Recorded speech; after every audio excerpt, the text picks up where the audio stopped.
Cerita dimulai dengan sekelompok anak yang bermimpi menjadi pemburu harta karun. Mereka ingin menjelajahi reruntuhan misterius bernama Vault, tempat penuh kekayaan dan relik tersembunyi. Namun, setiap langkah di dalamnya berarti mempertaruhkan nyawa, karena di sana berkeliaran monster berbahaya bernama Phantom. Di sini, kita pun bertemu dengan seorang anak laki-laki bernama Cray. Saat itu, dia sedang menuju wawancara penting di mana klan terkuat sedang merekrut anggota baru. Ketika menunggu di antrian yang panjang, seorang gadis bernama Ruda memperkenalkan diri. Ia bercerita bahwa selama ini dirinya adalah hunter solo. Tapi setelah gagal di Vault bernama Sarang Serigala Putih, ia memutuskan untuk bergabung dengan party.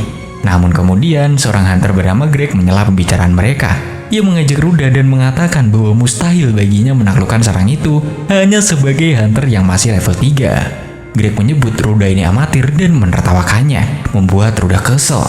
Ia hampir mengeluarkan belatinya, tetapi sebelum semuanya memburuk, seorang pria menengahi mereka dan memperingatkan bahwa jika mereka terus ribut, mereka akan gagal direkrut.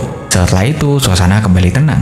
Ruda di sini tampak kagum melihat banyaknya hunter yang ada di sana, karena ini pertama kalinya dia datang ke tempat sebesar itu. Tapi Cray hanya tersenyum datar. Ini sudah kelima kalinya dia mengikuti perekrutan. Kemudian ia pun menjelaskan bahwa klan First Step terdiri dari banyak party, dan yang terkuat adalah Ark-Brave. Keenam anggotanya mampu menaklukkan Vault level 7. Pemimpinnya yang bernama Ark terkenal bijak dan belum pernah menerima anggota baru. Tak lama kemudian, Ruda memperhatikan sebuah meja yang kosong. Ketika dia bertanya, Greg lagi-lagi menyela, menjelaskan bahwa meja itu milik pendiri dari First Step, yaitu Griever. Mendengar nama itu, Cray terdiam. Dia mengingat masa lalu bagaimana Griever dan teman-teman masa kecilnya membentuk party terkenal bernama The Grieving Soul. Beberapa saat kemudian, seorang hunter bernama Gilbert berteriak menuntut agar Griever segera muncul. Ia di sini menyombongkan diri sebagai hunter level 4. Tapi seorang gadis bernama Tino menimpali dingin bahwa dia tidak dibutuhkan di sana. Ketegangan pun meningkat hingga semua hunter membuat lingkaran untuk menyaksikan duel mereka. Sementara itu, Cray berbisik pada Ruda bahwa mereka sebaiknya pergi karena dia malas terlibat. Namun, tepat sebelum duel dimulai, Tino tiba-tiba berhenti. Dia menatap ke arah Cray. Lalu dia pun berlari menghampirinya sambil memanggilnya sebagai master. Semua orang pun terkejut.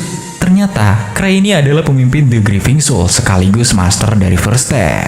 Kemudian, cerita mundur ke masa lalu. Saat itu, Cray dan teman-temannya baru tiba di ibu kota dan berhasil menaklukkan Vault pemula. Padahal sebenarnya, Cray ini hampir dimakan monster dan tanpa sadar dijadikan umpan. Meski begitu, teman-temannya tetap memujinya. Ia sadar dirinya hanyalah orang biasa di antara mereka yang berbakat ini. Ketika ia ingin keluar agar tidak menjadi beban, teman-temannya malah menjadikannya sesosok pemimpin. Kembali ke masa kini, Cray memberitahu Ark bahwa ia terlambat karena dia ketiduran. Ark pun tertawa mengira itu sebuah lelucon, namun Cray serius. Tino di sini kesal dan membela Cray. Lalu Ark pun menanyakan apakah Cray sudah menemukan kandidat baru. Cray menjawab belum, tapi Ark percaya siapapun yang dipilih Cray pasti layak. Di sisi lain, Gilbert kembali membuat keributan. Cray menilai meski anak itu belum kuat, suatu hari mungkin dia akan jadi hunter yang hebat.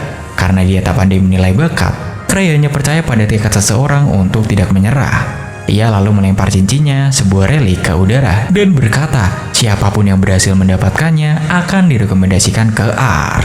Hunter lain pun langsung berebut cincin itu hingga suasana jadi kacau. Keesokan harinya, wakil master First Step yang bernama Eva datang membawa berita. Nama Cray di sini menjadi headline gara-gara perebutan cincin tersebut. Dia panik, tapi Eva menenangkan dan menjelaskan bahwa asosiasi penjelajah hanya meminta penjelasan yang resmi. Akhirnya, Cray pergi ke asosiasi dan meminta maaf pada kepala asosiasi yang bernama Greg. Greg di sini pun lalu memberinya daftar misi yang tak laku diambil para hunter, berharap Cray mau membantunya. Tanpa sadar, Cray di sini memilih misi paling berbahaya, mengira itu hanyalah misi penyelamatan yang biasa. Setelah itu, Cray kembali mencari Ark, tapi yang ada hanyalah si Tino. Ia menunjukkan bahwa dia berhasil mendapatkan cincinnya dan bangga menyimpannya.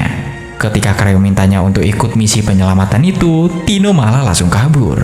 Cray pun di sini memanggil makhluk rantainya untuk menangkapnya kembali. Tino di sini protes karena merasa masih level 4 dan gak sanggup menyelamatkan 5 orang sendirian. Tapi Cray tetap memaksanya, bahkan menyuruh Gilbert ikut juga.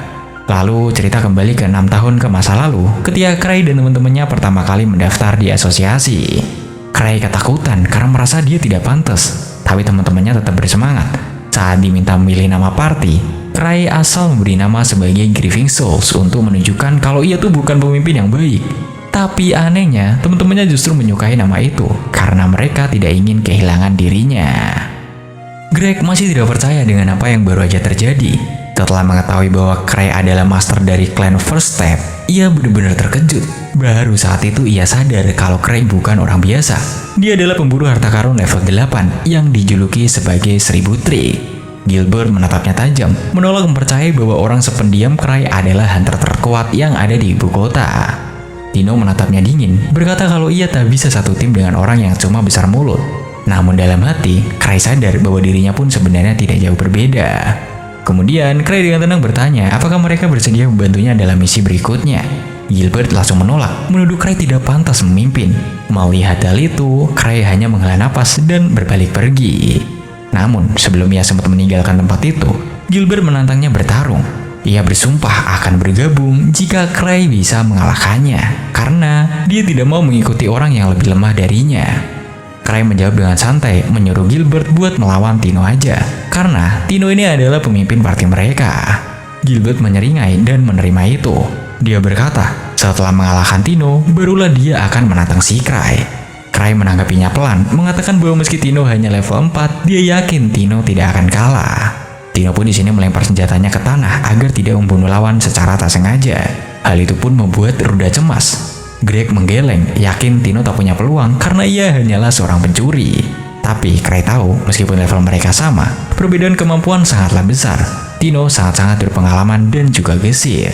Namun tiba-tiba Gilbert ikut membawa pedangnya, berkata dia juga tidak butuh senjata untuk menghadapi gadis yang tak bersenjata. Tino tersenyum kecil dan berkata, jika ia menang, Cray harus mentraktirnya sebuah es krim. Tentu aja Cray tidak menolak setelah melihat kesungguhannya. Setelah itu, pertarungan pun dimulai. Tino di sini melesat secepat kilat, menendang Gilbert hingga terbang. Gilbert bangkit lagi, menyerang balik, tapi Tino dengan cepat menghindar dan menguncinya dengan kakinya. Ia menegur Gilbert karena sudah diremehkan dengan satu pukulan. Gilbert pun di sini tersungkur tak berdaya. Semua langsung auto terdiam, tidak menyangka kalau Tino bisa sekuat itu. Kemudian Gilbert teringat masa lalunya. Dulu, dia selalu menjadi yang terkuat hingga pindah ke ibu kota dan tidak pernah kalah dalam menaklukkan Vault. Kini, ia baru sadar betapa sempitnya pandangannya. Tino berkata kalau Gilbert ingin bertarung serius, seharusnya dia memakai pedangnya. Gilbert di sini menolak, dan Tino pun menegaskan bahwa harga diri tidak boleh membuat seorang mati sia-sia. Kata-kata itu pun menampar keras harga dirinya. Cray memperhatikan diam-diam. Ia tahu alasan Gilbert keluar dari parti lamanya adalah karena perbedaan kemampuan yang terlalu besar. Cray di sini tersenyum karena dirinya juga pernah merasa seperti itu. Bedanya, teman-temannya tak pernah meninggalkannya. Setelah itu, Cray menendang pedang Gilbert ke udara dan mengaktifkan kekuatannya. Di sini, api besar pun menyala, membuat semua orang terpana. Di sini Gilbert terkejut, ia bahkan tak pernah bisa menyalakan api sebesar itu. Kemudian narasi menjelaskan bahwa dunia mereka dibangun di atas zat misterius bernama mana material. Itu merupakan energi tak kasat mata yang membentuk Treasure Vault. Salah satunya adalah sarang serigala putih, tempat misi mereka berlangsung. Dulu tempat ini dihuni serigala legendaris bulan perak. Namun kini muncul phantom baru yang jauh-jauh lebih berbahaya. Beberapa waktu kemudian, Eva bertanya tentang pedang Purgatory. Cray menjawab santai bahwa relik itu mudah digunakan, bahkan oleh hunter sekelas Gilbert. Ia sempat ingin membelinya, tapi Eva menegur karena itu boros banget. Di sini Cray pun hanya tertawa, berkata tiap relik punya keunikannya sendiri-sendiri. Tak lama setelah itu, Cray pergi ke tempat pengisian relik dan mendengar kabar buruk, yang mana seekor phantom berbentuk serigala menghancurkan karavan di Jalan Raya Utara.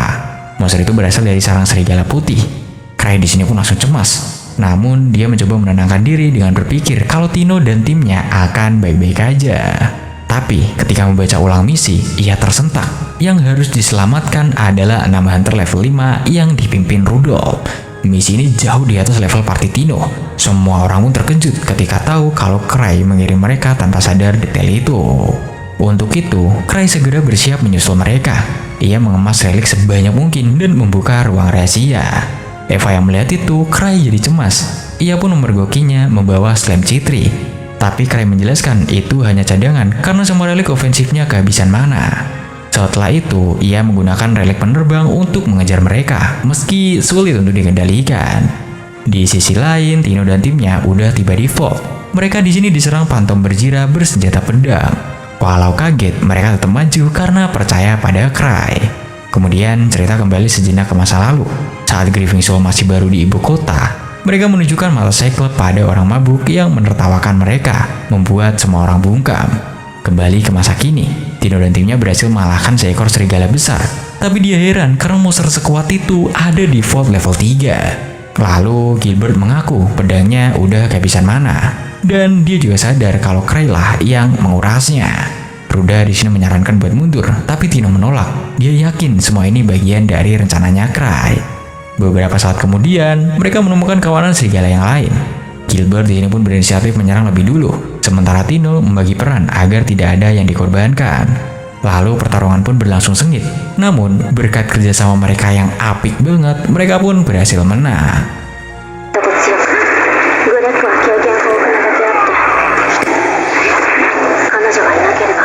Lalu tiba-tiba muncul serigala bos yang jauh-jauh lebih kuat.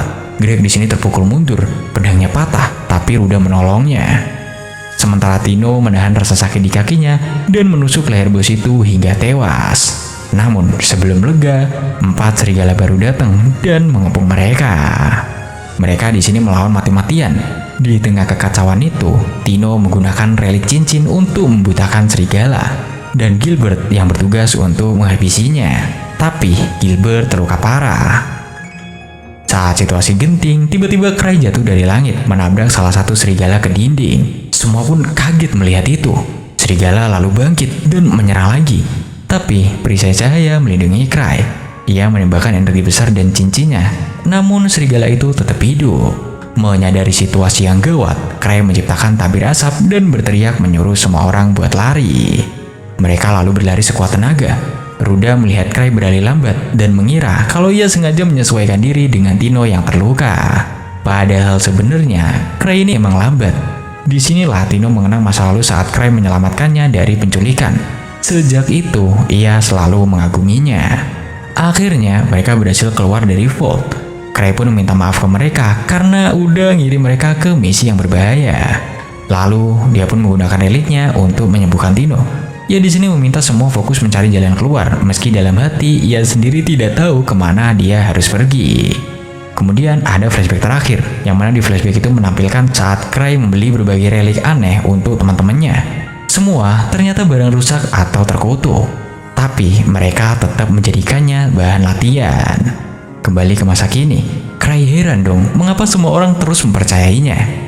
Namun Tino berkata yakin bahwa semua ini adalah bagian dari pelatihan yang Cry rancang. Pada akhirnya, mereka berhasil menemukan party Rudolph dan Tino berkata dengan tulus bahwa semua keberhasilan itu terjadi karena Cry yang memimpin mereka sampai di sana.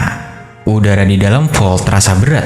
Ruda menyebutkan bahwa ia telah memberi ramuan untuk memulihkan tenaga. Namun, energi mereka tetap rendah sehingga mereka membutuhkan makanan sungguhan. Cry kemudian membuka tas ajaibnya dan mengeluarkan coklat membagikannya kepada semua orang. Setelah itu, Greg menatap Rudolph dengan nada serius. Ia mengira kabar tentang party Hunter level 5 yang hilang hanyalah kesalahan laporan. Akan tetapi, Rudolph menunduk lesu dan menyebut bahwa mereka tidak pernah menyangka musuh akan sekuat itu. Gilbert sempat meragukannya karena menurutnya serigala di vault itu tidak mungkin sampai membuat party level 5 kewalahan. Namun perlahan, Rudolph mengangkat wajahnya dan menjelaskan bahwa mereka diserang hanya oleh satu phantom berwajah tengkorak. Keheningan pun menyelimuti ruangan. Rudolph menambahkan bahwa phantom itu mungkin merupakan sisa kutukan dari bulan perak yang dulu diburu hingga punah. Ia meyakini bahwa dendam para monster yang mati di vault telah menjadi kekuatan baru yang melahirkan entitas itu. Namun yang mereka hadapi berbeda, karena kekuatannya terasa berada di level yang sama dengan 1000 pedang. Mendengar hal itu, Cry teringat pada Luke, hunter terkuat yang menguasai segala bentuk ilmu pedang. Ia berpikir bahwa tidak mungkin Phantom itu benar-benar selevel Luke. Sebab jika makhluk seperti itu ada, Luke pasti sudah menebasnya sejak lama. Di tengah kebisuan itu, Ruda memandang Cry dan bertanya apa yang harus mereka lakukan. Cry menjawab bahwa mereka sebaiknya segera keluar dari vault. Meskipun begitu, ia menambahkan bahwa keputusan akhir tetap berada di tangan Tino, karena misi ini bagian dari pelatihannya. Dalam hati, Cry hanya takut memimpin secara langsung. Tino akhirnya menarik napas dalam dan menyetujui rencana untuk keluar. Ia mengatakan bahwa kakinya udah pulih dan siap berlari secepat mungkin. Cray mengingatkannya agar tidak meninggalkan rekan-rekannya. Sementara dalam hati ia tahu dirinya tidak akan bisa berlari secepat Tino. Kemudian mereka mulai bergerak menuju pintu keluar. Rudolph bersiap menjadi orang terakhir dan menyatakan bahwa jika Phantom menyerang, ia akan menahan makhluk itu agar yang lain bisa kabur. Tino menolak rencana itu, tapi Rudolph menatap Cray dan berkata bahwa selama Cray ada di sana, mereka pasti selamat. Cray tahu hal itu tidak benar karena satu-satunya hal yang bisa ia lakukan hanyalah menggendong Tino dan berlari jika keadaan memburuk. Ia memperhatikan kelima cincin keselamatan di tangannya, 5 kesempatan terakhir sebelum mati. Saat itu, kesadarannya tentang betapa terbatasnya kekuatannya membuatnya semakin tertekan. Beberapa saat kemudian, suara lolongan serigala menggema di dalam kegelapan. Mereka segera menegang dan bersiap. Dari bayangan yang pekat, muncul sosok Phantom dengan wajah tengkorak yang memantulkan cahaya samar. Ketakutan membeku di wajah semua orang, namun tiba-tiba sesuatu yang tak terduga terjadi. Sebuah bayangan lain muncul di belakang Phantom itu dan menendangnya keras ke dinding hingga hancur berkeping-keping. Cray langsung mengenali gaya serangan tersebut, yang mana itu adalah si Liz. Ia di sini muncul dengan topengnya, dan ketika Cray menyuruhnya membuka topeng, semua orang merasa lega melihat wajah manusia di baliknya. Akan tetapi, Liz tampak marah besar. Ia menegaskan bahwa ia datang ke ibu kota untuk mencari Cray dan mendapatkan informasi dari Eva bahwa Cray sedang berada di sarang serigala putih. Ia lalu menatap Tino dengan tajam dan menegurnya karena tidak bisa mengalahkan Phantom lemah seperti yang tadi mereka lawan. Liz menilai Tino terlalu lemah untuk disebut sebagai muridnya Cray. Gilbert mencoba menengahi, namun Liz justru menyerangnya hingga terlempar. Ia kemudian berbalik pada Tino yang berlutut dan menatapnya dengan marah. Cray menghentikan Liz dengan lembut. Ia menenangkan Tino, menyebut bahwa gadis itu udah berjuang dengan baik dan berhasil menyelesaikan misinya. Liz tampak tidak puas, tetapi sebelum bisa membalas, Phantom yang sebelumnya dihancurkan tiba-tiba bangkit kembali dan memanggil seekor serigala bersenjata Gatling. Liz menatapnya sinis dan melompat maju. Ia bergerak cepat, menangkap peluru di udara dan menyusunnya di sekeliling tubuhnya sebelum menghancurkan serigala itu dengan ledakan besar dari udara.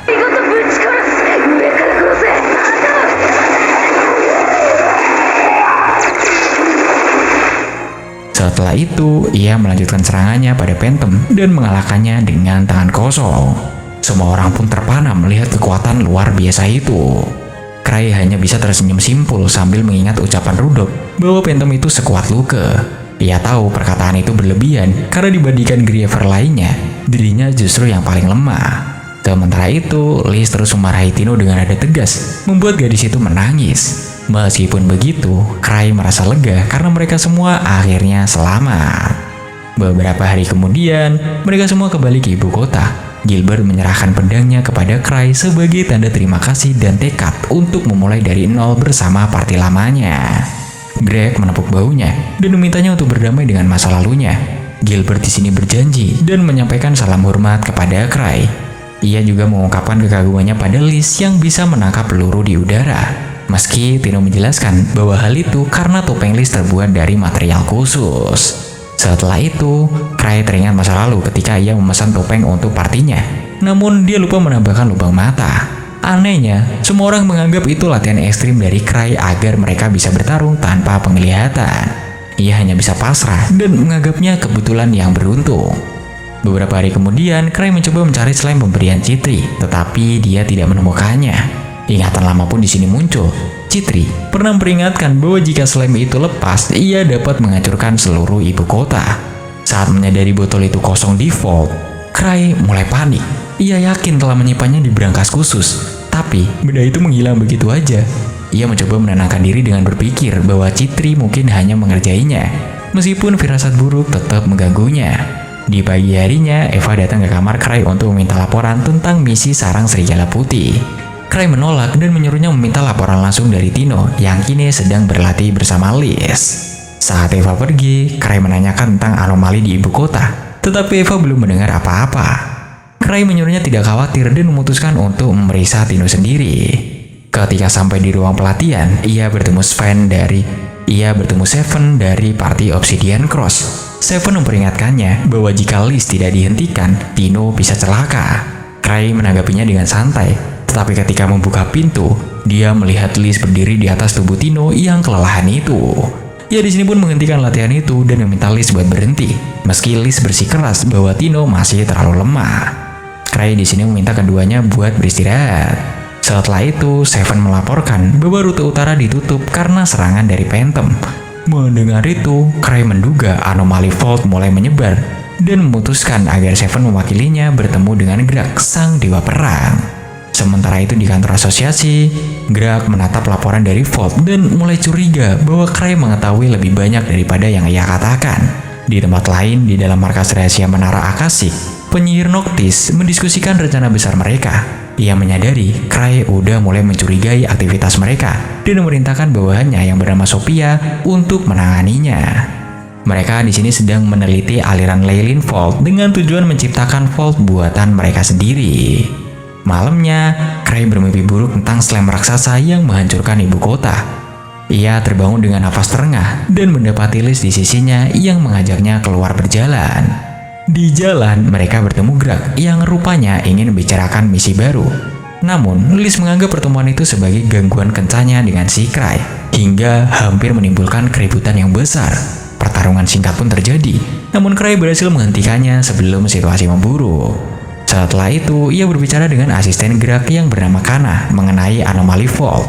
Ia menolak memberi rincian lebih lanjut dan menyuruh mereka menunggu arc salah satu hunter level 7 untuk menanganinya.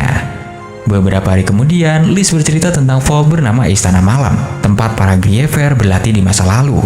Cray menanyakan kekuatan Phantom di sana, namun Liz bahkan sudah lupa karena menganggap mereka terlalu lemah. Saat berjalan di kota, Liz hampir menyerang seorang pria yang menatap mereka. Tapi Cray menghentikannya dan meminta maaf. Tanpa mereka sadari, pria itu adalah anggota Menara Akasik yang sedang memata-matai mereka. Setelah kembali ke kantor klan, Cray masih belum menemukan Slamnya. Ia menanyakan Chitri, tetapi Liz mengatakan bahwa Chitri masih berada di Istana Malam. Eva kemudian datang membawa kabar bahwa penyelidikan resmi atas sarang serigala putih akan dimulai besok, membuat Cray lega karena ia tak perlu ikut langsung. Di sisi lain, Menara Akasik mempersiapkan diri. Sophia meyakinkan Noctis bahwa ini adalah kesempatan untuk menghadapi si Cray. Meskipun bawahannya memperingatkan tentang kekuatan hunter level 8 itu, Sophia tetap bersikeras. Di sini Noctis pun akhirnya mengizinkannya. Di keesokan harinya, kuil dipenuhi hunter berkumpul atas permintaan asosiasi. Cray datang dan terkejut melihat jumlah mereka. Eva menjelaskan bahwa Greg membantu membiayai operasi itu. Cray di sini panik soal anggarannya, tapi dia tak bisa menolak. Ketika semua hunter berharap Cray memimpin, ia menunjuk Seven sebagai komandan dan memutuskan hanya akan muncul di akhir misi. Sebelum mereka berangkat, Cray sempat memperingatkan agar berhati-hati terhadap makhluk seperti Slam, membuat semua orang terdiam heran. Saat tim tiba di Vault, semuanya tampak tenang. Namun begitu menerima pesan dari Cray tentang peringatan Slam, Seven pun di sini langsung memerintahkan sebuah evakuasi. Rekannya yang bernama Gane mengeluh bahwa itu tindakan berlebihan, tetapi Seven hanya berkata bahwa Cray bukan orang biasa. Ia adalah seseorang yang bisa melihat masa depan. Ia bahkan menceritakan kisah lama saat Cray pernah menyelamatkan mereka dari bahaya di Vault Taman Prisma. Sejak saat itu, semua orang tahu satu hal pasti. Jika Cray memberi peringatan, maka sesuatu yang besar pasti akan terjadi. Sementara itu, Liz terus mengganggu Cray ingin menunjukkan kekuatannya dengan bertarung di depan matanya. Namun, Cray yang lebih mirip menghindari kekacauan berusaha mengulur waktu hingga penyelidikan selesai. Tak lama kemudian, Chitri muncul kembali, membuat Liz terkejut. Chitri menjelaskan bahwa ia mendapatkan firasat buruk karena sesuatu yang besar sedang terjadi, dan ia memutuskan untuk kembali membantu Cray. Kemudian, cerita bergerak ke masa lalu, memperlihatkan masa kecil mereka bertiga. Di sana, Chitri mengakui pada Cray bahwa ia tidak sekuat anggota yang lain. Namun, Cray menyarankannya untuk mengambil peran yang paling cocok. Dari sanalah, Chitri akhirnya menjadi alkemis tim Grieving Souls, orang yang menebus kekurangan mereka agar semuanya bisa terus hidup sebagai hunter. Kembali ke masa kini, Chitri menjelaskan tentang slam miliknya yang telah berevolusi dan tumbuh lebih kuat. Cray tetap menganggapnya hanya eksperimen gagal, tetapi Chitri menegaskan bahwa makhluk itu sudah diprogram agar tidak menyerang siapapun dari mereka. Meskipun begitu, Chitri mulai curiga bagaimana slam itu bisa lolos dari berangkas Cray. Setelah menyelidiki, ia menyimpulkan bahwa makhluk itu telah belajar membuka kunci sendiri dan melarikan diri melalui saluran pembuangan kamar mandi. Ia berjanji akan mengurusnya, namun dia memperingatkan bahwa situasinya bisa berakhir buruk dan bahkan seluruh tim investigasi di sarang serigala putih bisa musnah jika dibiarkan. Di sisi lain, Seven tahu bahwa Cray dan Liz tidak akan bergabung hingga akhir misi, sehingga ia harus memimpin para hunter sendirian. Ia mengumpulkan pasukan dan menanyakan apakah ada yang berpengalaman melawan Slam. Tetapi sebagian besar justru menertawakan pertanyaannya. Slam itu dianggap monster paling lemah, dan bahkan ada yang bercanda bahwa mereka mungkin pernah membunuh Slam tanpa sadar. Seven kemudian bertanya apakah ada yang membawa alat untuk menghadapinya. Di sini beberapa hunter menyebutkan berbagai kelemahan Slam. Namun tiba-tiba, Gen menyela dengan sikap menantang. Dia menegaskan bahwa dia tidak takut pada monster semacam itu. Para hunter lain menertawakannya, menyebut bahwa orang seperti dia biasanya akan menjadi korban pertama. Seven menanggapinya dengan tenang, hanya menyarankan Gen meninggalkan informasi pribadinya untuk berjaga-jaga. Tak lama kemudian, seorang gadis bernama Talia memperkenalkan diri sebagai alkemis dari laboratorium Cray. Tentu aja itu membuat Seven terkejut karena ia mengira hanya Chitri yang memegang posisi itu. Talia di sini membawa cairan yang katanya bisa membunuh Slam jenis apapun, dan semua hunter merasa lebih tenang karenanya. Sementara itu di markas Menara Akasik, Noctis berbicara dengan Sophia yang meyakinkan bahwa pasukan hunter tidak lebih dari 100 orang, dan sebagian besar bahkan tidak bergelar resmi. Ia yakin mereka bisa mengatasinya dengan mudah. Kembali ke lapangan, Seven mulai membagi kelompok dan mengatur strategi. Ia memerintahkan para hunter untuk mengamankan bagian dalam vault secara bergantian, menggunakan peluit untuk berkomunikasi, serta tetap waspada terhadap kemungkinan ancaman tersembunyi. Beberapa waktu kemudian, laporan datang bahwa mereka hanya menemukan sedikit wolfneck. Seven di sini mulai meragukan prediksi Cray, meskipun ia tetap berharap tidak ada kejadian yang buruk. Namun, Gen yang semakin kesel menganggap mereka buang-buang waktu. Ia akhirnya masuk sendirian ke dalam hutan, berpikir bahwa jika perintah datang dari Ark, ia pasti akan menaatinya tanpa ragu. Tetapi karena Cray yang hanya duduk santai di ibu kota, ia tidak bisa mempercayainya. Lalu tiba-tiba, ia mendengar suara dari balik semak-semak. Dari sana muncul dua penyihir bersama seekor wolfneck yang terrantai, membawa jarum suntik berisi cairan hitam. Gen langsung menyerang dan berhasil menumbangkan salah satu dari mereka. Namun penyihir lainnya menembakkan api yang membuat lengannya terbakar. Meskipun terluka, Gen tetap bertahan. Para penyihir kemudian menyuntikkan cairan itu pada serigala, dan dalam sekejap makhluk itu berubah menjadi monster raksasa seperti Slam. Mereka menyebutnya sebagai Phantom yang telah diibliskan, makhluk yang memburu sumber mana. Monster itu segera mengamuk dan menyerang Gen dengan brutal. Raungannya menggema hingga ke seluruh area, menarik perhatian para hunter lain. Ketika mereka tiba, Gen udah sekarat, tapi masih sempat mengatakan bahwa Cray benar tentang Slam tersebut. Sesaat kemudian, monster itu muncul di hadapan mereka. Dia besar, bergetar seperti lumpur hidup, dan memancarkan kekuatan menakutkan. Talia terkejut melihat ukurannya yang luar biasa, sedangkan Seven segera memberi perintah cepat. Ia minta para penyihir menciptakan pengalian, sementara para hunter menyerang kaki monster itu. Namun, serangan panas Seven bahkan tidak menembus tubuhnya. Ia pun di sini memerintahkan Hendrik untuk menolong Gen, dan dari penjelasan Gen, mereka tahu monster itu berasal dari wolfneck yang disuntik cairan hitam misterius. Seven segera menyadari bahwa baik serangan fisik maupun sihir tidak akan mempan. Ia kemudian menggunakan obat milik Talia dan menanamnya di tanah, berharap reaksi ledakan bisa menghancurkan Slam itu. Akan tetapi, hasilnya nihil. Ledakannya emang terjadi, tapi makhluk itu tidak terpengaruh sama sekali. Seorang hunter mengingatkan bahwa Cray hanya bilang makhluk seperti Slam, bukan Slam biasa. Dan pada saat itulah Chitri tiba-tiba muncul. Ia menjelaskan bahwa monster itu memiliki penghalang magis dan Cray sudah memperkirakan kemungkinan ini. Karena Slam tersebut mampu menciptakan medan gaya penolak sihir sekaligus menyerap energi magis di sekitarnya. Menurutnya, mereka mungkin tidak akan melihat makhluk seperti ini bahkan di vault level 8 sekalipun. Dengan cepat, Chitri mulai menganalisis dan merancang rencana. Ia menyadari bahwa monster itu menargetkan dirinya karena memiliki konsentrasi mana tertinggi. Ia lalu mendekat sambil menghindari serangan dan melemparkan wadah ke arah makhluk itu. Seven membantu dengan panah yang mengenai wadah tepat saat jatuh, membuat cairan di dalamnya tumpah. Dalam sekejap, Slam itu pun meleleh dan langsung mati. Chitri menjelaskan bahwa wadah itu berisi anti-mana material, satu-satunya senjata efektif melawan makhluk itu.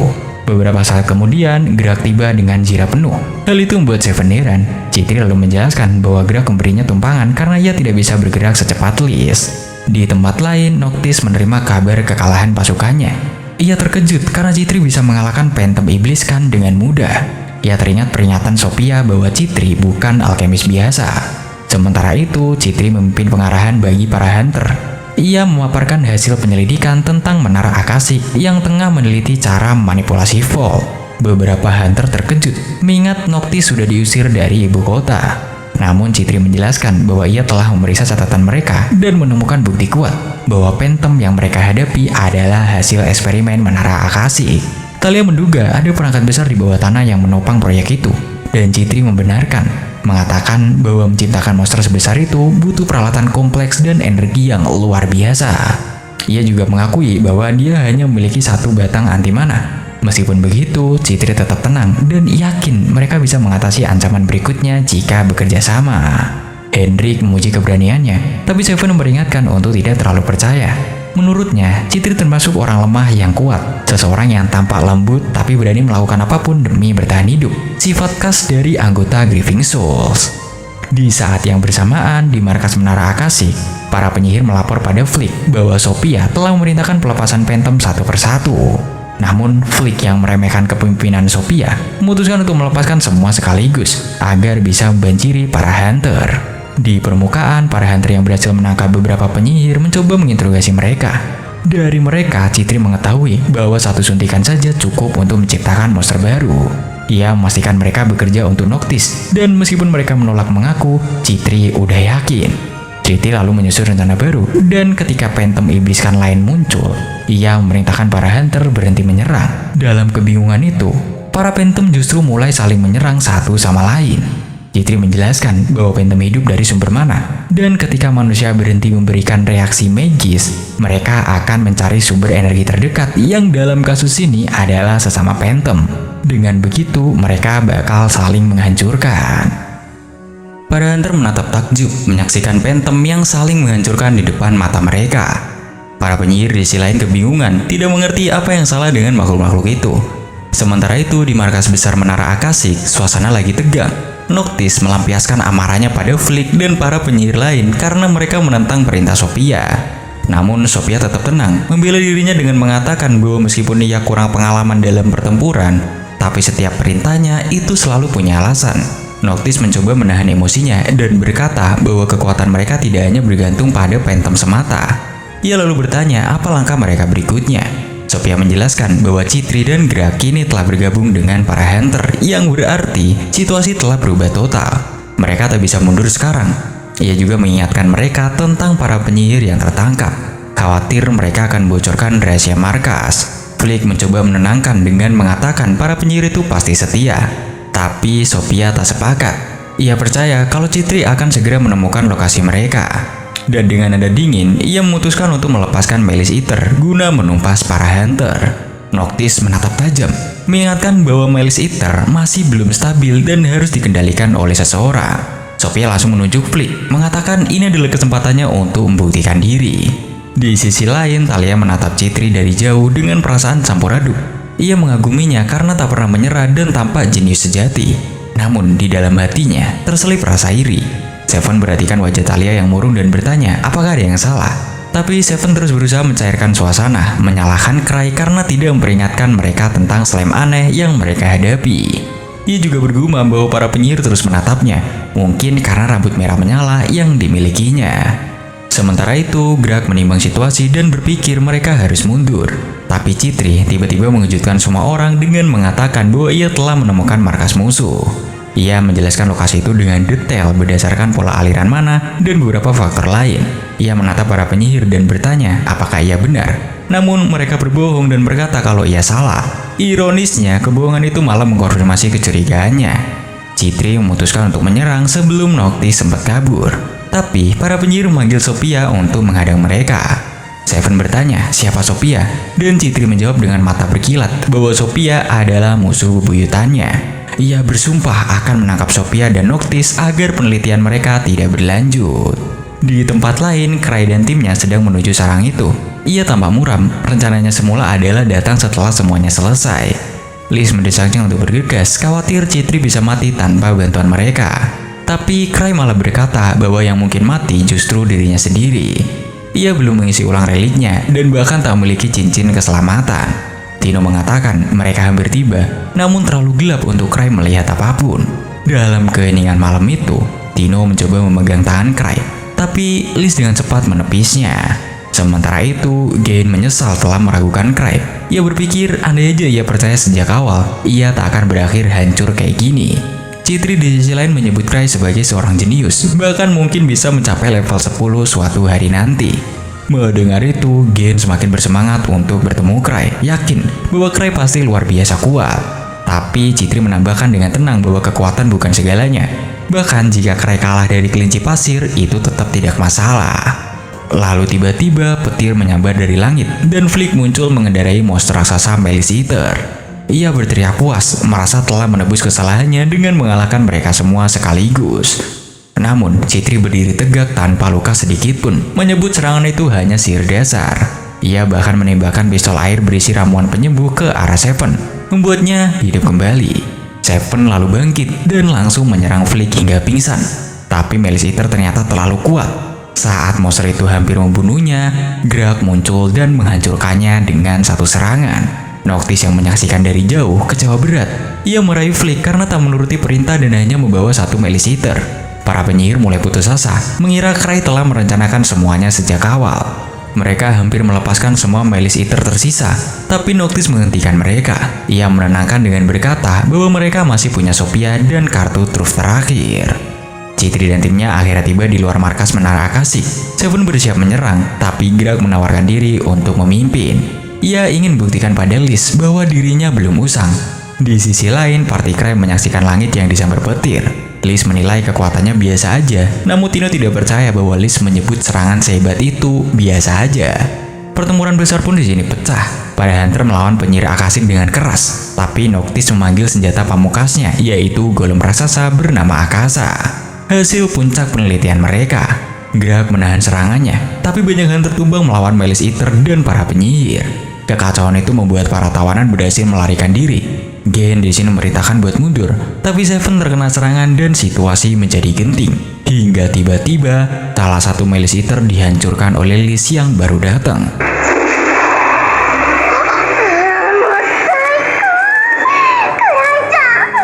Para Hunter pun di sini bersorak, merasa bala bantuan telah tiba. Sementara itu, Cray ditinggalkan hanya bersama Tino.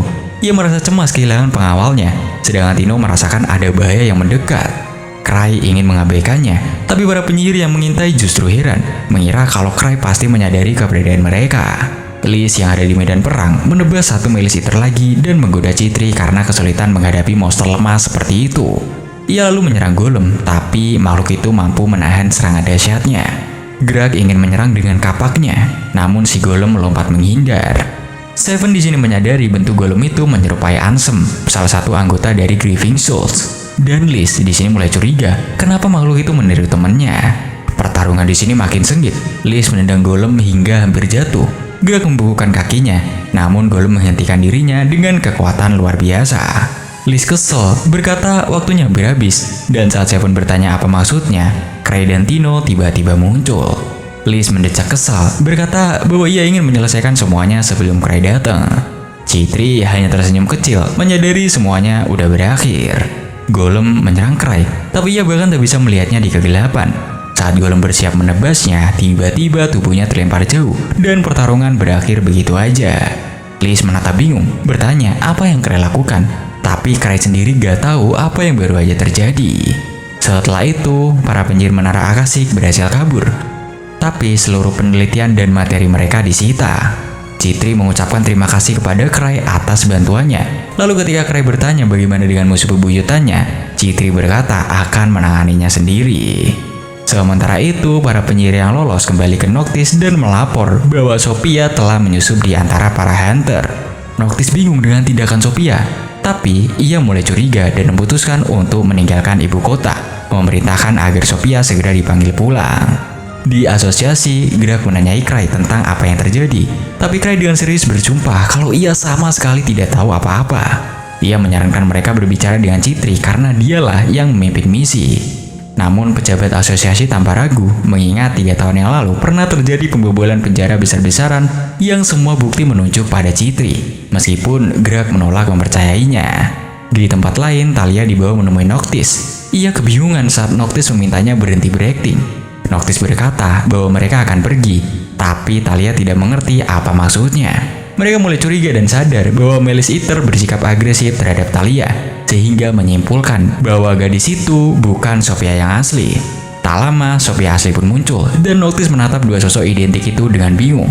Namun, Sophia tersenyum dan mengungkapkan bahwa dirinya adalah Chitri. Noctis terkejut, bertanya mengapa Chitri berpura-pura menjadi Sophia, dan Chitri menjawab dengan dingin bahwa Sophia tidak pernah ada. Sophia itu adalah dirinya dari sejak awal dia muncul.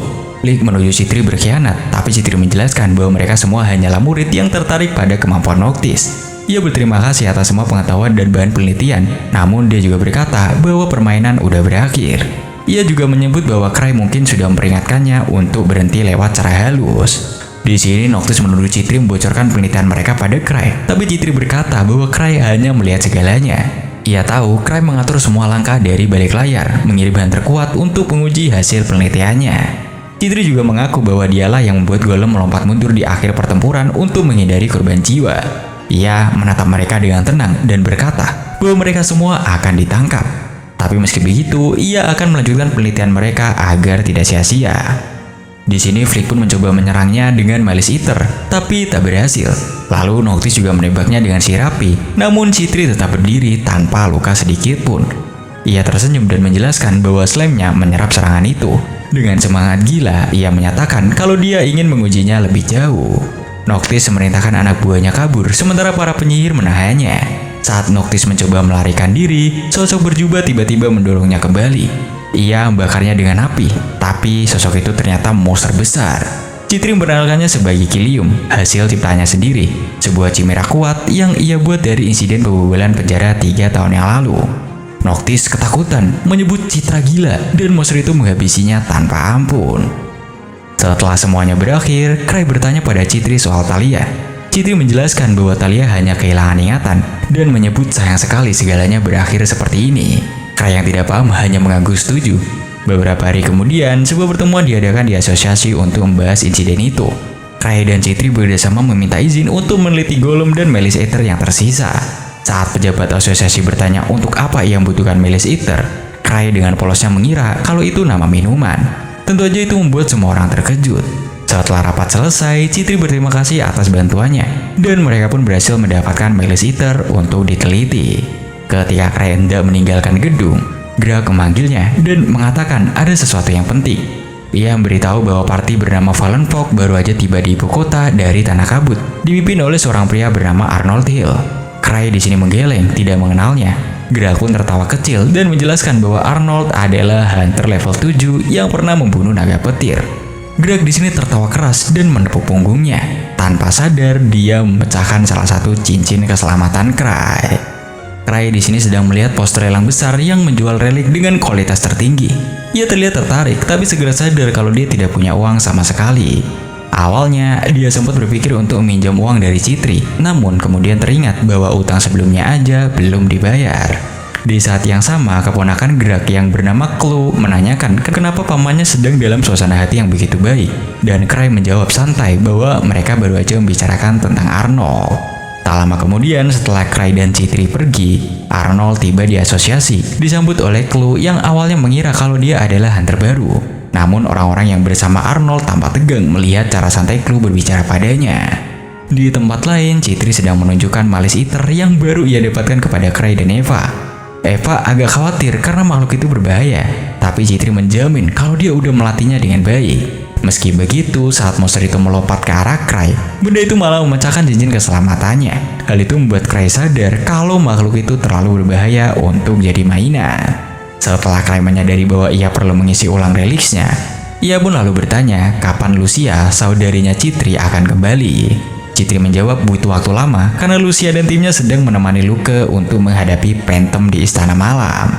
Sebagai gantinya, Chitri memberinya sebuah cincin reliks yang bisa menyimpan satu mantra pengguna, menjelaskan bahwa ia juga punya satu milik Lucia. Sementara itu, anggota Fallen Folk tampak kesel karena Chloe tidak tahu siapa Arnold sebenarnya. Mereka merasa diremehkan hanya karena datang dari luar kota, dan dia juga bertekad untuk menunjukkan kekuatan mereka. Di sisi lain, Chitri menawarkan untuk memijat Cray sambil memikirkan cara untuk mengisi rilisnya. Karena hanya Lucia yang cukup kuat untuk itu, Chitri akhirnya mengumpulkan sekelompok hunter dan mengumumkan pelatihan sihir khusus ciptaan Cray. Ia menyebut latihan itu bisa membuat seorang menjadi sekuat Lucia, yang langsung membuat Seven dan lainnya terkejut. Dua anggota party Starlight yaitu Chris dan Lapis setuju mencoba pelatihan itu. Chris sempat marah karena Cray bersikap terlalu cuek pada Lapis, tapi Lapis menenangkannya dan menyebut bahwa meski Cray terlihat bodoh, ia tetap adalah Master Clan. Chitri kemudian menjelaskan bahwa bahkan Lucia menjadi hebat karena latihan itu, bukan karena bakat semata. Lalu seorang gadis lain bernama Marriott ikut mencoba, tapi segera pingsan karena kehabisan mana. Chitri menjelaskan bahwa kelelahan mana bisa meningkatkan batas kekuatan seseorang setelah pulih dan memberikan jus khusus yang langsung membuat si Marriott menjerit. Namun itu berhasil menaikkan kekuatannya. Lapis mulai sadar kalau Lucia mencapai puncaknya lewat kerja keras, bukan keberuntungan. Ia juga tahu Starlight pernah berusaha merekrut Lucia, tapi gagal karena mereka terlalu sombong terhadap yang lain. Chris yang tersinggung justru menantang Chitri dan mulai mengisi semua relik sendiri, disusul para hunter lain yang ikut-ikutan. Kemudian Ark mendapatkan tawaran bekerja dari seorang pria bernama Sandrine, tapi ia menolak karena masih ingin belajar dari Cray. Di waktu yang sama, Cray dan Chitri menemui Liz dan Tino. Tapi saat Liz keluar dari kamar mandi tanpa busana, Chitri buru-buru menutup mata Cray. Setelah itu, mereka pun pergi ke bar untuk merayakan kepulangan. Liz dan Chitri kemudian berlomba minum, tapi Chitri diam-diam menambahkan ramuan di minuman Liz agar cepat mabuk. Sayangnya, ramuan itu malah berpindah ke minuman Chitri sendiri lewat Cray, membuat keduanya jadi mabuk. Dalam keadaan mabuk, Chitri mulai curhat soal utangnya, mengatakan kalau Cray mungkin hanya memanfaatkannya untuk uang. Bahkan dia menawarkan tubuhnya sebagai pembayaran. Sebelum ia sempat melakukan sesuatu yang bodoh itu, Liz langsung menghentikannya dengan marah. Tak lama, anggota Valen Folk datang ke bar dan mulai menimbulkan masalah, menyombongkan diri bahwa Arnold adalah hunter level 7. Liz menanggapinya dengan menuangkan minuman ke kepala Arnold, lalu memukulnya dengan kendi dan mengalahkan seluruh kelompok dengan mudah. Keesokan harinya, Eva menegur Liz karena tindakannya itu bisa memicu masalah besar, mengingat Arnold ini punya reputasi membunuh naga petir. Namun, Cray hanya bercanda bahwa daging naga petir mungkin lezat kalau dipanggang. Hal itu membuat Eva kaget karena naga petir seharusnya adalah bahan sihir langka dan mahal. Sementara itu, Arnold mendatangi asosiasi. Clue mengira kalau mereka akan mengajukan keluhan, tapi Arnold hanya meminta nama gadis yang memukulnya. Saat tahu itu Liz, Greg mencoba menenangkan mereka dengan menyebut kalau Cray adalah hunter level 8, tapi bukan tipe yang suka cari gara-gara. Namun pernyataan itu malah membuat Arnold semakin marah. Di sisi lain, Eva mengetahui jumlah utang Cray ke Chitri yang sangatlah besar, dan dia menyarankan 3 cara untuk melunasinya, yaitu menjebloskan Chitri ke penjara, menikahinya, atau menjadi pengantin Chitri. Karena 2 pilihan terakhir terdengar lebih masuk akal, Cray pun bercanda bahwa mungkin pernikahan adalah satu-satunya solusi. Sementara itu, Valen Folk mencari informasi tentang Cray, tapi yang mereka dapat hanyalah rumor, tak ada yang pernah melihatnya bertarung. Arnold pun menyimpulkan bahwa Cray mungkin hanya naik level berkat timnya, bukan kekuatannya sendiri. Tak lama, Tino muncul menawarkan bantuan apapun yang Cray butuhkan. Tapi dia jadi kecewa saat tahu kalau Cray hanya ingin meminjam uang. Mereka lalu makan bersama sambil membicarakan cara melunasi utang. Tino di sini pun menyarankan agar mereka pergi ke Treasure Vault karena relik di sana bisa dijual mahal. Tapi di tengah jalan mereka berpapasan dengan Valen Folk yang langsung ingin menyerang. Cray dengan tenang meminta maaf atas kejadian Liz dan bahkan menawarkan diri untuk berlutut, mencoba menenangkan situasi. Tapi Tino justru memancing emosi mereka, membuat suasana makin panas. Akhirnya, Cray mengalihkan perhatian warga sekitar untuk mengumpulkan kerumunan, berharap menemukan bantuan, tapi gagal. Arnold lalu menyindir Cray sebagai hunter yang hanya bergantung pada teman-temannya. Tino tersulut dan minta izin untuk bertarung, dan Cray tidak menghentikannya. Pertarungan pun dimulai, namun Arnold dengan mudah memblokir semua serangan Tino dan menghantamnya ke tanah. Melihat itu, Cray akhirnya menggunakan Leontine Relik Lucia, melepaskan sihir gravitasi tingkat tinggi yang mengalahkan seluruh Valen Folk sekaligus, meski tanpa sengaja mengenai Tino juga. Setelah itu, ia menantang Arnold agar mengalahkan 3 parti utama klannya dulu sebelum bisa menantangnya lagi. Kemudian Tino minta maaf karena gagal, tapi Cray menyebut itu bukan salahnya dan berjanji akan membantu melunasi utangnya. Di tempat lain, Lee sedang berlatih dengan golem buatan Chitri. namun dia kecewa karena itu hanyalah replika. Citri lalu bercerita tentang pertarungan Tino dan Arnold, tapi Liz memilih tidak ikut campur kecuali Cray yang memintanya. Sementara itu, Cray bicara dengan Clue, mengatakan bahwa ia tak mengerti kenapa Arnold marah padanya. Clue menjelaskan bahwa Arnold kesal karena Cray melupakannya, padahal dia hunter level 7. Saat ditanya kesan pertamanya tentang Arnold, Cray hanya menjawab bahwa Arnold sepertinya suka perempuan berdada besar. Setelah itu diceritakan bahwa Clue pernah gagal ujian masuk first step karena dikalahkan Luke 3 tahun yang lalu. Ia akhirnya menjadi resepsionis asosiasi. Ketika bertanya pada Cray alasan kegagalannya, Cray menjawab samar bahwa ia sebenarnya udah menemukan tempat yang cocok sekarang. Tentu aja hal itu membuat Clue terinspirasi. Padahal dalam pikirannya, Cray tahu alasan sebenarnya hanyalah karena Clue terlalu muda saat itu. Di sisi lain, Arnold terkejut mendengar perkataan Cray, tapi dia mencoba menahan diri. Namun kemarahannya kembali muncul ketika mendengar bahwa 3 partai utama Cray menolak bertarung dengannya. Salah satu anggota menyarankan agar mereka ikut lelang untuk memperkuat diri dan menjual reliks dari tanah kabut yang mereka miliki. Kemudian Cray dan Tino mengunjungi Metis, seorang ahli penilai reliks. Ia menyebut reliks yang mereka bawa buatan organisasi alat sihir tingkat tinggi. Mendengar hal itu membuat Cray langsung bersemangat. Saat Metis sibuk berbicara dengan Tino, Cray diam-diam meriksa reliks lain dan menemukan benda bernama wajah terbalik, yang mana itu bisa mengubah wajah penggunanya. Karena relik lamanya udah hancur, Cray pun pengen membelinya. Setelah itu, Metis menyuruh mereka pergi karena sibuk menilai barang untuk lelang. Tapi Cray meminta dia menghubungi pemilik relik langsung karena ingin bernegosiasi sendiri. Tino lalu meringatkan bahwa uang Citri hampir habis karena penelitian dan ramuan-ramuannya. Tapi Cray tetap ingin mendapatkan relik itu, apalagi jika ternyata langka dan juga kuat. Mereka kemudian bertemu kereta bangsawan keluarga Gladus, di mana Claire putri Gladus bertemu sama Arch. Claire menyatakan kalau dia benci pada Hunter, tapi dia menyukai Arch karena dianggap punya martabat. Saat bertemu Cray, ia meremehkannya dan menuduhnya telah membeli levelnya dengan uang. Tapi Cray tetap diam, hanya berkata bahwa ia dibesarkan tanpa sopan santun. Setelah Claire pergi, Cray mencoba meminjam uang dari Arch. Tapi Arch menolak karena tahu Cray pasti ingin membeli reliks lagi. Akhirnya Cray mulai meminjam uang dari siapapun yang ia kenal. Hingga rumor menyebar ke seluruh kota bahwa ia sedang mencari reliks kuat di lelang besar yang akan datang nanti. Citri di sini tahu betapa pentingnya reliks itu bagi Cray. Jadi dia bilang kalau dia rela mengabaikan kebutuhannya sendiri demi membantu Cray. Bahkan kalau uangnya gak cukup, dia bersedia pergi ke bank buat pinjaman. Mendengar itu, Cray cuma bisa berharap pemilik reliksnya gak pasang harga terlalu tinggi. Tapi begitu tahu siapa pemiliknya, dia langsung kaget. Reliks itu ternyata milik dari Valen Folk. Rekan Alot menjelaskan kalau benda itu adalah relik langka dari tanah kabut. Jadi mereka gak mungkin menjualnya dengan harga murah.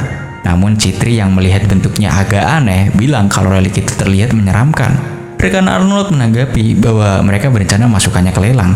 Tapi Citri menimpali dengan tenang kalau para bangsawan biasanya gak tertarik pada relik yang kelihatannya gak keren. Jadi harganya mungkin gak akan terlalu tinggi. Arnold lalu menambahkan kalau mereka bahkan gak tahu efek relik itu apa. Jadi mereka sulit menentukan harga. Tapi dia curiga Cray pasti tahu sesuatu karena dia begitu ngotot mau membelinya. Cray menolak menjelaskan apapun, hanya menyebut bahwa relik itu berbahaya, bahkan sampai dibatasi oleh hukum. Karena itu, dia menyarankan agar Valen Folk melepaskannya saja. Tapi hal itu malah membuat Arnold curiga. Dia mulai berpikir kalau Cray mungkin sedang memancing mereka ke dalam perangkap. Dan kalau relik itu memang berbahaya, berarti Cray cuma berusaha bikin mereka tetap menyimpannya. Akhirnya, untuk memastikan dirinya gak rugi-rugi amat, Arnold memutuskan untuk menjualnya seharga 10 juta guil. Harga yang menurutnya cukup aman lah dan gak terlalu mahal juga. Tapi itu udah sangat-sangat cukup untuk menolak si Cray. Arnold di sini merasa dia udah menang dalam negosiasi. Tapi Cray malah bertanya pada Citri, apakah harga segitu gak terlalu murah? Citri dengan santai menjawab kalau Arnold sendiri yang menentukan harganya. Jadi mereka gak punya alasan untuk menolak. Namun sebelum transaksi terjadi, para hunter lain mulai ikut menawar, membuat harga naik dengan cepat. Sampai akhirnya, Claire, putri keluarga Gladus, menawarkan 100 juta guild untuk relik itu. Setelah itu, Eva datang dan memberitahu Cray bahwa semua orang sekarang menganggap relik itu adalah benda terkuat di dunia. Karena dia sampai harus meminjam uang demi membelinya. Tapi Cray menjelaskan dengan tenang kalau satu-satunya fungsi relik itu cuma untuk menyamar agar tidak dikenali. Eva langsung kesel dan menyuruhnya berhenti menambah utang. Tak lama, Chitri datang membawa 800 juta guil yang ternyata dia simpen untuk biaya pernikahan mereka nanti. Eva yang mendengar itu langsung marah besar, menuduh Chitri terlalu memanjakan Cray, dan akhirnya mereka berdua malah berdebat keras. Kemudian Cray dan Chitri pergi menemui Claire untuk membahas relik itu. Claire tampak kagum pada keberanian Cray yang begitu terbuka dan jujur, bahkan menyebut nyali Cray bisa menyaingi Ark. Tapi Cray dengan datar menjawab kalau satu-satunya hal yang dia punya melebihi Ark itu hanyalah levelnya. Claire menatapnya tajam, merasa Cray sedang mengolok-olok Ark, dan langsung mengeluarkan pedangnya. Dia menuduh Cray udah mengumpulkan banyak relik untuk memalsukan kekuatannya. Lalu dia pun bertekad untuk memenangkan relik itu dan memberikannya pada Ark, supaya Ark bisa menjadi yang terkuat.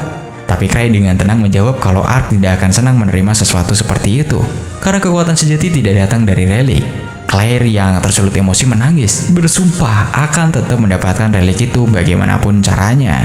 Chitri mencoba menenangkannya dengan mengatakan bahwa Claire tidak punya uang tak terbatas meski dia datang dari keluarga Gladus. Claire punya 100 juta, sedangkan Cray dan Chitri punya anggaran 200 juta. Jadi Chitri pun menantang Claire kalau dia bisa dapetin lebih dari itu, maka mereka akan menyerah. Claire di sini pun segera melapor ke ayahnya, dan sang ayah berkata bahwa mundur akan mencoreng nama keluarga Gladus. Ia bertanya pada penasihatnya yang bernama Monter, berapa banyak dana yang bisa mereka pakai. Monter menghitung dan bilang kalau mereka bisa mengambil 500 juta dari tabungan keluarga, plus 500 juta dari pinjaman. Meski dengan bunga tinggi, Claire merasa cukup yakin karena Cray cuma punya 200 juta. Tapi Monter memperingatkan bahwa lawan tidak akan pernah menunjukkan anggaran sebenarnya. Tapi sang ayah tetap bersikeras agar Claire menang bagaimanapun caranya. Sementara itu, Chitri dengan cemas mengatakan bahwa sebenarnya anggaran mereka mencapai 950 juta, tapi dia tidak yakin bisa menang. Cray mencoba menenangkannya dan berkata kalau dia udah cukup berusaha. Sementara Liz bercanda menawarkan untuk mencuri relik itu kalau kalah nanti. Chitri langsung menolak keras, karena itu hanya akan membuat Cray jadi tersangka utama. Akhirnya, mereka pun tiba di lokasi lelang besar, di mana di sana mereka bertemu dengan Tino dan yang lain. Cray sadar semua orang penasaran dengan relik pamungkas yang dia incer, jadi dia meminta Tino untuk menawar mewakilinya. Lalu lelang pun dimulai, dan Liz bertanya kapan topeng itu akan dikeluarkan. Cray menjelaskan kalau topeng itu adalah barang terakhir, karena minat terhadapnya begitu besar. Beberapa barang lain dijual duluan, salah satunya sebuah pedang, dan Tino harus berjuang menahan diri karena dorongan kompetitifnya udah muncul. Dia berusaha mengingat kalau uang mereka terbatas, tapi begitu melihat barang-barang berikutnya, dia mulai kehilangan kendali. Dia hampir menawar, tapi kemudian berpikir tentang reaksi Chitri. Ia tahu Chitri akan maafkannya, jadi dia bersiap untuk habis-habisan sampai barang berikutnya muncul. Tapi yang keluar berikutnya adalah golem makasih. Chitri langsung menatapnya penuh harap, tapi dia juga berkata kalau mereka tidak boleh menawarnya, karena kalau begitu mereka tidak akan punya cukup uang untuk topeng. Meskipun Chitri bilang itu bukan hal penting, Cray bisa melihat betapa berharganya golem itu untuknya. Jadi dia memutuskan untuk menawarnya demi Chitri. Harga naik cepat sampai 300 juta, lalu ke 500 juta. Tapi Cray terus menawar tanpa ragu, bahkan menghabiskan seluruh anggaran 950 juta itu. Sayangnya, dia masih kalah, karena golem itu akhirnya terjual seharga 1,6 miliar. Tapi ternyata, Cray berhasil memenangkannya berkat kartu trufnya, yaitu sebuah cek dari Lucia. Ia sempat bertanya apakah boleh menghabiskan tabungan saudara perempuannya, tapi pada akhirnya dia menang juga. Setelah menang, Tino bertanya apa yang akan Cray lakukan dengan topengnya. Tapi Cray menjawab kalau tujuannya udah tercapai. Ia pun di sini memutuskan untuk pulang lebih awal, sementara lelang untuk topeng itu baru dimulai. Di sisi lain, Claire benar-benar bertekad memenangkan topeng itu dari Ark dan berhasil mendapatkannya. Dan memintanya untuk menemui Claire sambil memperingatkan bahwa relik itu berbahaya. Ark yang penasaran bertanya apakah dia perlu membawa pedangnya, tapi Claire menjawab lebih baik tidak. Di rumah Gladus, Claire merasa tertekan tapi bangga karena berhasil memenangkan relik itu. Saat memperlihatkannya pada ayahnya, topeng itu tiba-tiba berbicara, menawarinya kekuatan tanpa sadar. Topeng itu pun di sini melayang dan merasuki tubuh Claire, menganggapnya sebagai pengguna yang cocok. Sementara itu, Ark mendengar kabar bahwa Claire mengunci diri di kamar. Tapi tak lama kemudian terdengar suara keras dari dalam, dan saat mereka masuk, mereka melihat Claire dengan topeng di wajahnya melempar penjaga dengan mudah. Ketika Ark bertanya apa yang terjadi, Claire menjawab kalau dia memenangkan relik terkuat itu untuknya. Ark berterima kasih dan mintanya melepaskan topengnya. Tapi begitu melihat Ark membawa pedangnya, Claire yang udah dikuasai relik langsung kehilangan kendali. Cray sadar bahwa Cray sudah memperingatkannya soal senjata itu, dan ia segera memerintahkan partinya untuk bersiap bertarung. Tapi jangan sampai itu melukai Claire. Claire menolak kalah dari siapapun dan menyerang Art dengan pedangnya. Di sisi lain, Velengpo bersenang-senang karena berhasil menjual topeng itu seharga 200 juta. Tapi saat mereka meninggalkan tempat, Liz dan Chitri udah menunggu. Mereka menuntut bagian dari uang itu, menyebut bahwa semua ini bagian dari rencana Cray. Rekan Arnold menganggapnya ini lelucon, tapi Chitri lalu menawarkan penawar racun seharga 110 juta, sambil menanyakan apakah mereka merasa minuman mereka terasa aneh. Dalam sekejap, mereka semua merasa sakit, dan Arnold sadar kalau mereka tidak punya pilihan lain selain membayar. Beberapa waktu kemudian di kantor klan, Cray mengadakan pesta untuk berterima kasih pada Art. Art di sini pun memberikan topeng itu padanya, dan Cray dengan semangat mencobanya. Tapi begitu topeng itu menempel di wajahnya, benda itu langsung menolak setelah menguasai Cray dan menemukan semua statistiknya terlalu rendah. Cray di sini menyadari kalau itu bukanlah wajah terbalik biasa yang dia cari, tapi dia tetap menganggapnya relik langka karena bisa berbicara. Claire kemudian membantu topeng itu padanya, sementara Liz dan Chitri kembali membawa uang hasil penjualan Velengpo, dan mereka semua bersulang untuk merayakan kemenangan kecil itu. Namun di tengah tawa dan perayaan itu, Cray sempat merenung. Ia menyadari bahwa hanya Claire yang bisa mengaktifkan topeng itu. Sebuah kesadaran pahit muncul dalam dirinya bahwa mungkin Claire sebenarnya lebih kuat darinya. Dan setelah itu cerita harus berakhir sampai di sini.